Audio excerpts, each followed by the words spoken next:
नमस्कार. श्री स्वामी समर्थ. थांबा राहू नका, पुढे स्क्रोल करू नका. काही छोटीशी गोष्ट ऐकून जा. ऍक्च्युली काय असतं, कर्मफळ काय असतं काय नसतं त्याच्याबद्दल मला छोटीशी गोष्ट सांगणार आहे. गोष्ट अशी आहे की ऍक्च्युली एका कंपनीत कामगार करतो का, त्या कंपनीतला मालक येतो आणि त्या कामगाराच्या कानाखाली मारतो. कानाखाली मारल्यानंतर कामगार विचारतो त्याने मला का कानाखाली, माझी काही चुकी नसताना पण मला कानाखाली मारली. थोडा मनात राग असतो, मग काय करणार, शेवटी मला काय देतो सोडून. पण तो घरी जातो बायको येते, काय झालं काय नाही विचारपूस करते.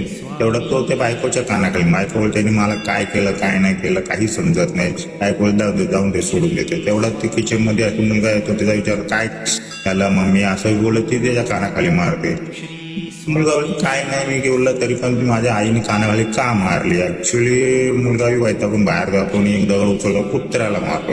कुत्रा ओरडत त्याच्या गाडीच्या समोर बसलेल्या माणसाला चावतो. आता चावलेला माणूस तो कंपनीचा मालक असतो. तोच मालक ज्या मालकाने त्या याला मारलेला असतं कामगाराला. फिरून ते कर्म आलेच ना भोवती. बस एवढं सांगायचं होतं. आवडल्यास लाईक करा, शेअर करा. धन्यवाद. श्री स्वामी समर्थ.